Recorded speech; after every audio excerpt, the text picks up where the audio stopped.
Now, the Vikram lander has achieved yet another milestone. The first deboosting maneuver has been completed. The second one is scheduled for 20th of August. And while we anticipate the lander's soft landing on the moon, here's what we must know about the surface of the lunar South Pole and all its hidden secrets. In fact, in the next 10 minutes, I'm going to showcase to you the South Pole of the moon and what is it that it hides on its surface. Why has it been difficult, near impossible, for a number of these lunar missions that have been undertaken by various space agencies across the globe to touch down and have a soft landing on South Pole, and how, if India goes about achieving this, this is going to be a first of the many future of these experiments that are going to be conducted by India. In fact, let's quickly take a look at this video that is flashing on your screen. Now, this is courtesy the NASA Goddard Space Flight Center, and if you could continue to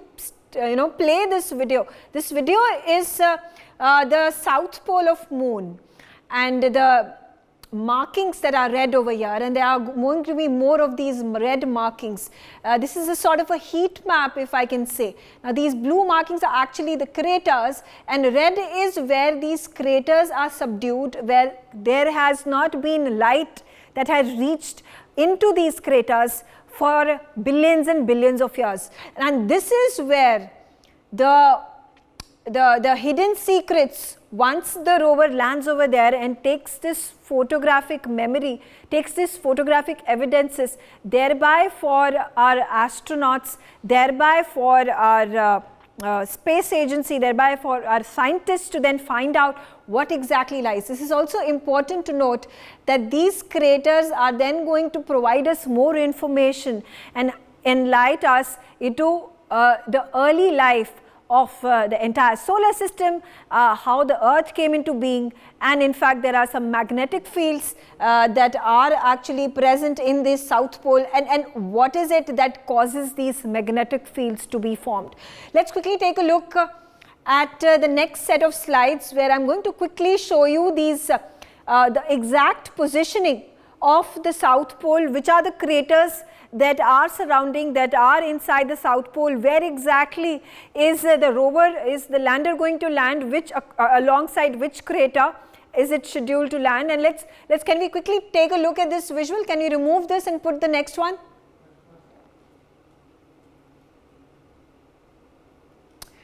All right, though it's a little blurred, this is actually one of the missions that was carried by NASA several years ago. This is again the moon's closest picture that was taken under the Clementine mission that had been initiated. This was a mission to allow for Apollo 1 to land on the lunar surface, which was then successfully achieved. However, this was not, of course, the touchdown that has now been brought forth by, that has been obviously accomplished by the, that is going to be accomplished by the Chandrayaan 3 mission that is going to be launched. Now, can we quickly take a look at which are the craters around which, alongside which the lunar mission, the Chandrayaan mission is going to launch?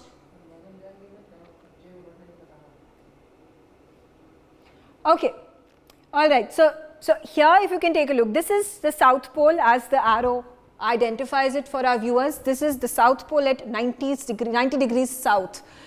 This is the magnified image of the craters on the South Pole. Now, this is Tycho, this is Magnus, this is Simplicius, and this is Zach, and this is Manzinus C. So these are the craters that have been identified, and these are the craters on which, alongside which, the landing of our rover is going to take place.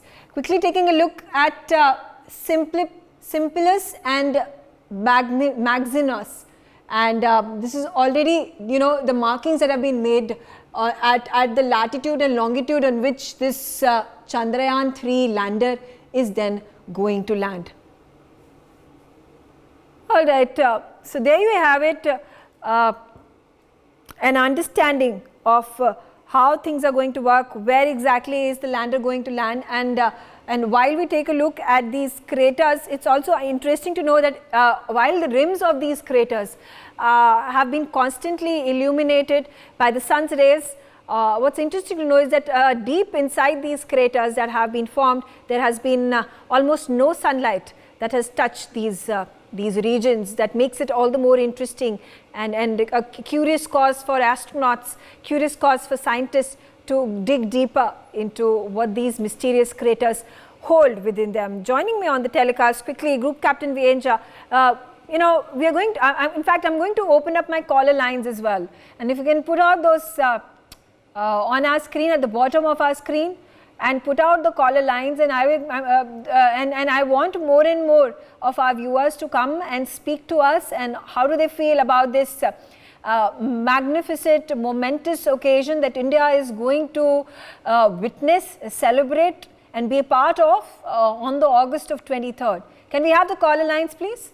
Yes, thank you. All right, Group Captain Vienja, we've tried to understand in detail. Now, we particularly looked at these craters alongside which the lander is going to land. Is that the lander that lands over there, or the rover is going to move onto these further extremes of the South Pole? Well, see, this is the spot where the lander is going to land, and the rover will be moving around just in and around the lander. There is a umbilical cord attached to the lander, so that within that umbilical cord length, which is I think around 15-20 meters is the maximum. So rover will be doing and that is rover's job. Rover comes to the surface of the moon and then does two tests. One is it finds out the composition of the soil of the moon, what we call it, for the moon we call it regolith. So it is going to find out the composition of the regolith, and that is being done by the alpha particle X-ray spectrometer. And the another equipment, another sensor, which is called the laser-induced breakdown spectroscope, that is going to send the laser deep into the surface of the moon, and that liquefies some of the molecules and tells you what are the molecules in the surface, whether magnesium, calcium, magnesium, strontium, whatever it is there, that will be told to you. So these are the two important, very fundamental research that will be done, and the data will be sent through that cord line, through that umbilical cord, to the lander, from the lander to the propulsion module, from the propulsion module to the deep space network, and from there to the ground stations at ISRO as well as in the Europe. So that is how it is going to work. Now, whatever name you give, that is immaterial. Forget about that. I'll call it rather Megha, and something else I'll call it. Okay. That is not important. But what is important is our orbiter 2 have made thousands of passes around over this particular spot, and then they have concluded, orbiter 2 has concluded that this seems to be a plane surface, and that surface is fairly long. It is 4 kilometer into 2.44 kilometer width. So it's a huge plane surface. But again, we scientists, we are slightly skeptical, because when Apollo 10 had gone for landing onto the moon, apparently onto a plane surface, when it came very close to the landing, then it found that it is not a plane surface, it is at the undulation. So it had to shift. Okay, I'll have to quickly interrupt you, sir. I'll coming back to you. We have a caller, Milan Kumar. He's joining me from Dehradun. Milan, do you have a query from our scientists who have joined us over here on the telecast? What do you have to say? Yeah, ma'am, my question is that what is the main difference between, this mission and the earlier mission? What is the main difference? Yeah. Okay. All right. So, Group Captain Milan wants to know what is the difference between the Chandrayaan 2 mission and the Chandrayaan 3 mission? Objective of Chandrayaan 2 and Chandrayaan 3 remains identical. Only the structure of the lander, Vikram, what you call it, has been strengthened. It has got additional set of sensors into it. Now the sensors are in the corollary parameter. That means the entire lander will not be coming only onto the sensor inputs from one. It will be two or three dual or triple input to the computer, based onto which it will make a surface landing there. And the landing will be soft. For that, there are plenty of parameters put to it. The engine is strengthened, and then there is a set of parameters. Vertical speed has been reduced from earlier 3 meters to now less than 2 meters. Inclination has been reduced from the earlier 18° to now 12°. So all these set of parameters, and over and above, the legs have been made sturdier. There is even a dampener into the legs, so that should any recoil happen, that will be absorbed. So ISRO has done everything possible that they can think of, and we are absolutely sure that it is going to be a smooth, soft landing there. Otherwise, object-wise, it remains identical what it was earlier. Okay, all right. Surendra Pal is a former ISRO scientist on the telecast with me. Surendra Pal, the excitement is very palpable when it comes to a number of people. We've gone to schools, we've gone to colleges, we've spoken to a lot of youth. They're all looking forward to the Chandrayaan mission to be successful on August 23. We've been trying to focus for the last few episodes to tell our audiences what it means for Chandrayaan to land over there and find and discover these secrets of the moon. We've tried to, build this satellite image, showcase where the lander is going to land, where is it that the rover is going to start off with this exercise of discovering and finding out these craters and the surface water ice that he wants to find. Has there been any other previous mission that has been able to reach the South Pole and find out what is it that needs to be discovered over there? Well, first of all, the last question I'll reply the first. To my knowledge, I think nobody has tried to land on South Pole, okay, and near the South Pole, because Chandrayaan 1 found out the water on moon. That was the thing. Yeah. Based on that one, it was thought that there will be a lot of ice and water on the craters, and craters are more on the south side, and south side remains more in the shadow region. So it was thought that if there is enough water that may be used for future, if you want to establish a manned station, and that water can be used for making rocket engines to go to further things. So that was one the idea. Now, see, Chandrayaan 2, we try to land there. Now, in Chandrayaan 3, I am quite sure we will land there, that place, that's around 69.9° south. And of course, the area is quite large, 2.5 kilometers by 4 kilometers, that's where it will land. You asked one question to Group Captain Jha, that what are the changes between the Chandrayaan 2 and Chandrayaan 3. See, orbiter, we don't have orbiter in Chandrayaan 3. Okay. Chandrayaan 2 orbiter, we are using it. Okay. Second thing is that as far as the lander is concerned, we had 5 thrusters earlier, 5 large rockets. We have got some other thrusters also to change the orientation. So it has been converted to 4. The more fuel has been put into the lander, and the propulsion module was only to take it to the lunar orbit. That's one thing. So more propulsion has been put. There are a lot of extra sensors have been added. Not only this, the algorithms have been checked in such a way and changed. So there is almost triple redundancy, both hardware-wise as well as software-wise, if you combine together. So, and all the analysis are done on failure mode analysis. I mean, usually in ISRO we emphasize quite a bit about failure mode. So here all the analysis, total analysis has been done by failure mode analysis.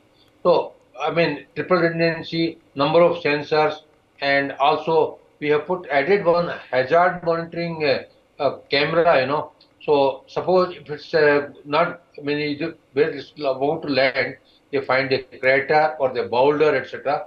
The hazard monitoring camera will immediately alert, and the rover has got a capability, this lander has got a capability of hovering like a helicopter hovers or maybe a drone hovers. so it can go to some other place, find out a safe place and land. That's about this thing. Okay. Then we have got total 6 payloads. One payload is on the orbiter, which will monitor the spectrum of the Earth's light transmitted. It's a reflected light from the sun. And then there are 3 payloads on the lander. And of course, we have got one thing, retroreflector, which has been given by NASA to find out the exact distance of Moon from Earth. No, it's a laser reflector, but 3 payloads are Indian payload, in which one will measure find out there is an atmosphere. It's assumed that there is an atmosphere which got electrons, protons near the surface of the Moon. So the Legmore probe will find out that one. Then, of course, what Captain Jha explained about one is on the rover there will be a X-ray thing, and then X-ray monitor. Actually, protons will go. When high energy particles go and on impact something, X-rays are released, and the X-rays have got different wavelengths. From there, you can find out the characteristics of the material where they are going. Okay. So that will be one. Okay. Okay. All right. Like that, total thing is total 5 payloads are there, which is very important. They will tell about the Moon's health, Moon's surface, seismic activities on the Moon, and regularly what Group Captain Jha talked about. Okay, all right. Group Captain Jha, there's a lot of excitement among the people, among Indians. In fact, our hashtag says Tiranga on the Moon, and we are excited to see our tricolor flying high on the Moon. So we are also getting information that once the rover is on the South Pole where it's intended to be, there is going to be an ISRO stamp and an Indian flag that it is going to be put up by the rover. Now that's a proud moment for the 1.4 billion Indians living in India and several others who are living abroad. So how is that going to be accomplished?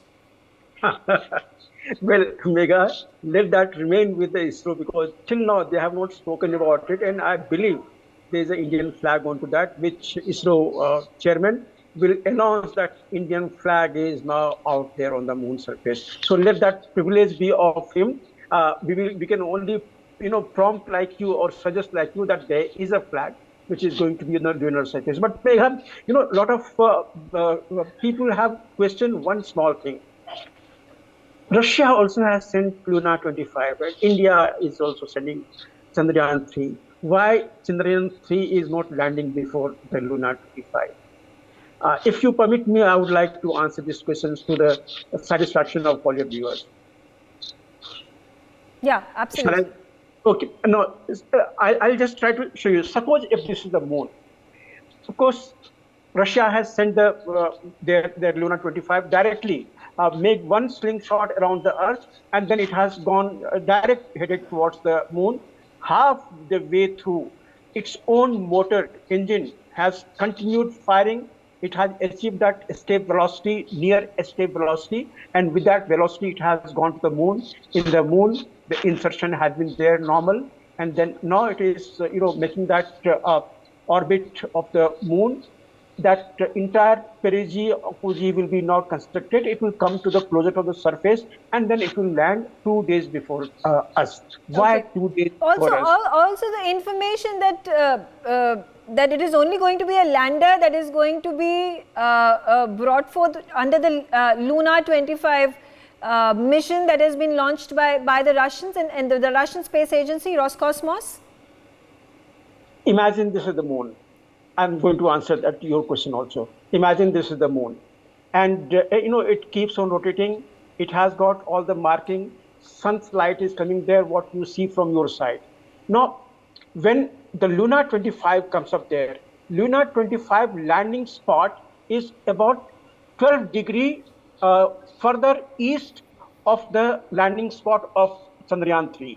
That means it is further ahead towards which it is rotating.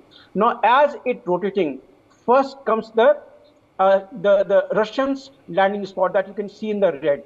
That is about 1.5 to 2 days before our landing spot, which is behind, it is in the dark right now. It is in the shadow. So our time has not come. Russian time has come. Their red spot of the landing has come. So they are landing on the morning or with the sunrise of their area. That is why they are landing 2 days before. It is not to push us behind. Okay. It is because their landing has to be there on the day of sunrise, because they also need their experiment, that one lunar day, that is 14-day equivalent of the Earth. So they would like to land on the day morning of that sunrise when it happens. And another 2 days later, then you can see the blue one, where India is going to land.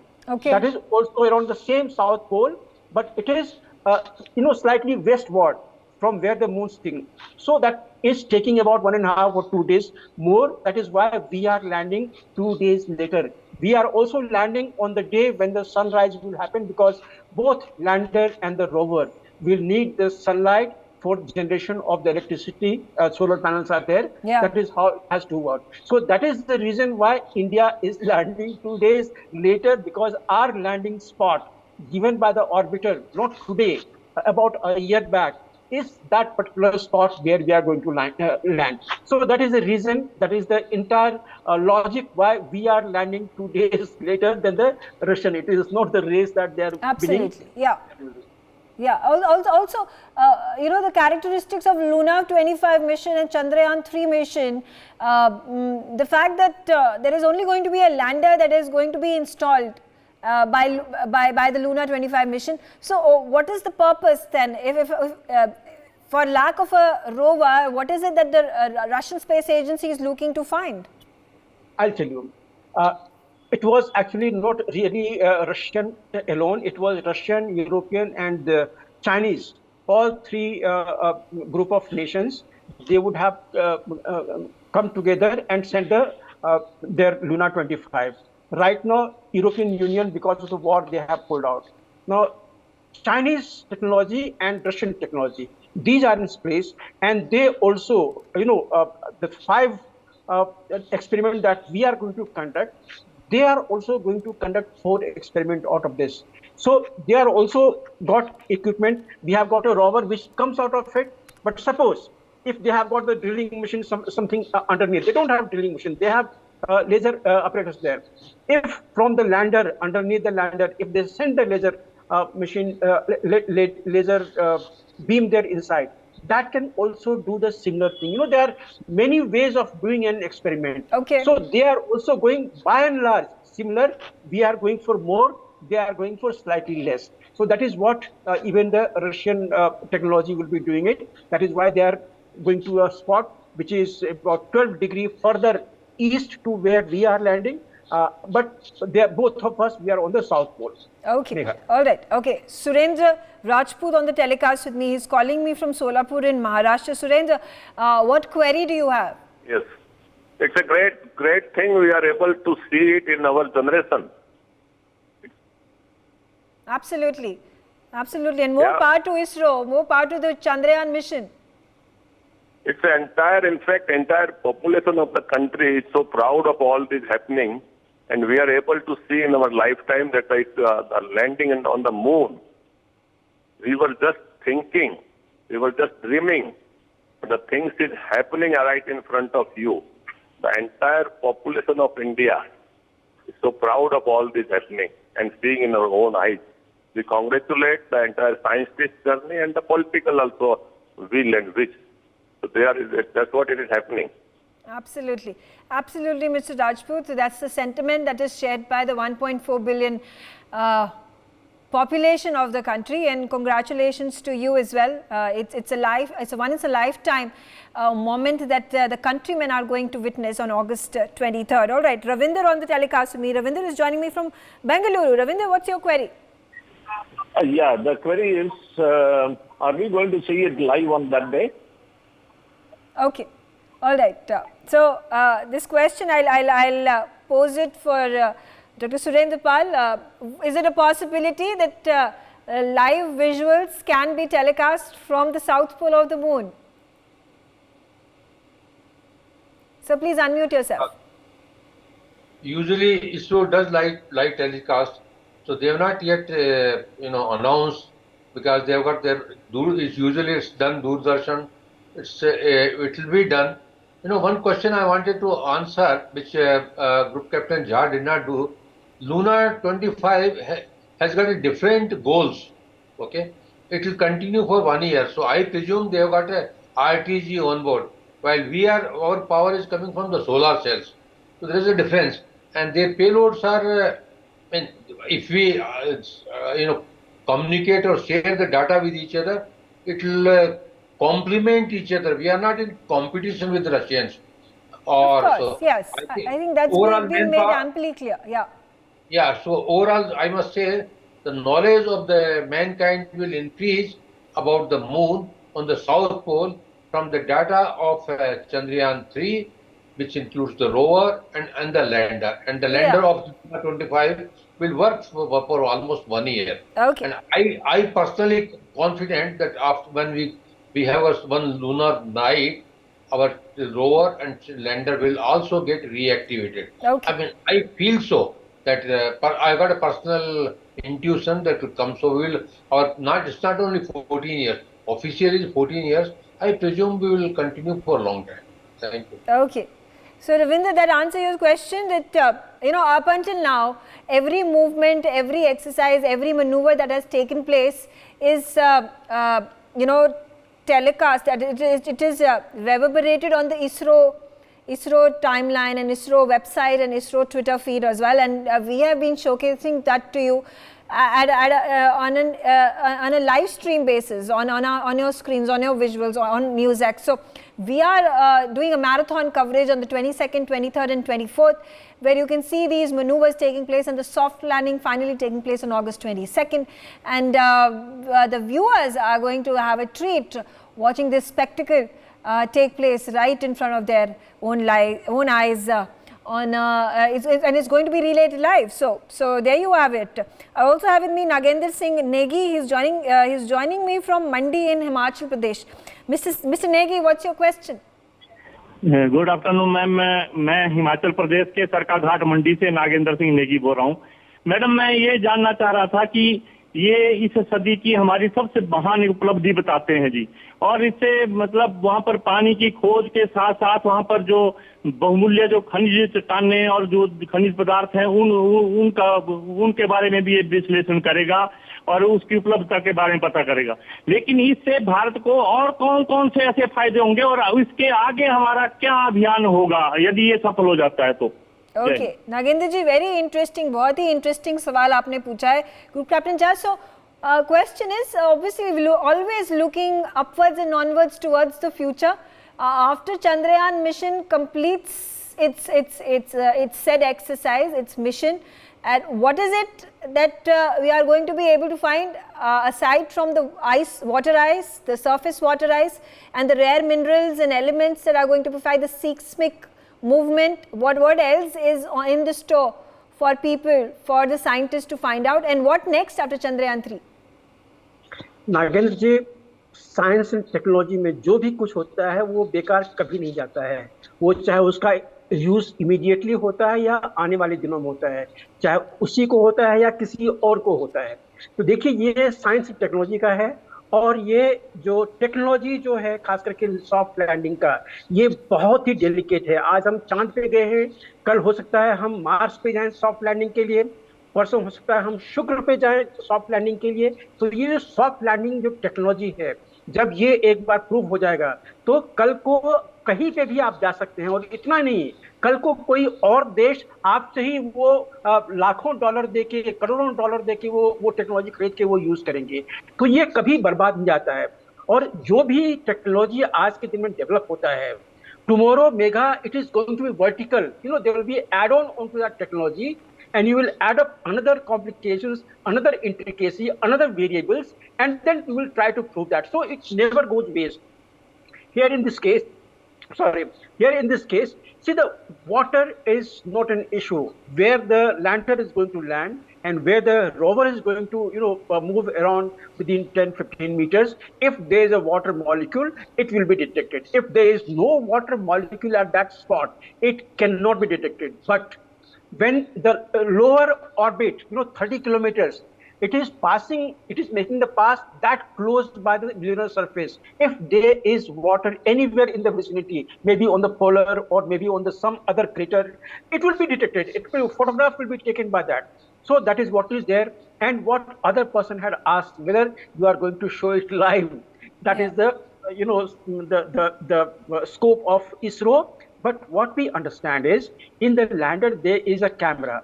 That camera, in case if they are able to align with the propulsion module, with the IDSN, and with the ground control, with the live camera, live feed, then yes, we are going to have a look at it. Otherwise, what had happened the last time when we had seen it there, those blip, what you see of the lander coming onto the trajectory, it will be continuing there till the time of landing. And after it lands, then it will send us the visuals of what is in and around that place. Megha. Okay. Okay, I have with me Captain Jaswal. Captain Jaswal, where are you from and what's your question?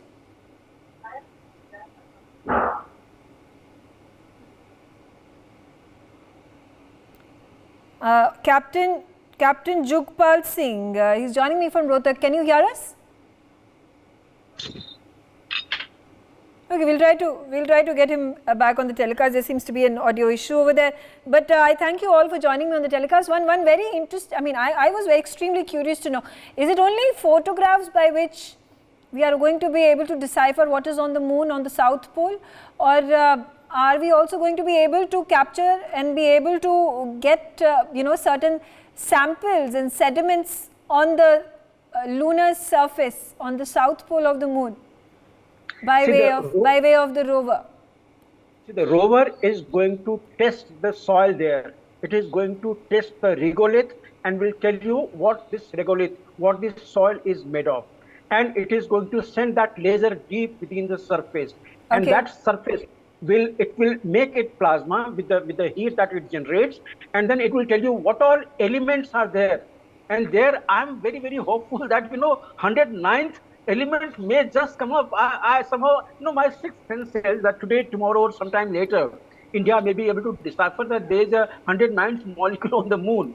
So, it is just a thought process. Okay, Megha. Interesting. Quickly getting one last caller before I wrap up this discussion. Captain Jaspal Singh on the telecast with me. He's joining me from Rohtak. Yes, Captain, please share your query. Firstly, hats off to the team. They have done wonderfully well. And now they have reached the spot where they have done plenty of preparation. They should just stay cool. It is one click away. And for the NewsX, open your lines twice a day. You people used to be #1 channel. You have to be with the country to stay #1. Thank you. Thank you, Captain Jaspal Singh, for joining us on the telecast. Congratulations to you and the Indians across the globe who are watching with a keen eye. And I promise you, we have been opening our caller lines simultaneously as and when there are developments that take place with those maneuvers that are taking place. And we'll pay heed to your request and open more caller lines so that more of you can call us and express your views and talk to our experts and scientists who are joining us on the telecast and giving you minute details and explanations of what this entire exercise, the mission that is being undertaken, and what are these 4-5 days where maneuvers after maneuvers are going to take place and the soft landing finally takes place, and what does it mean? What is it that we are then going to be achieving? For more such videos, subscribe to the NewsX YouTube channel, hit the bell icon.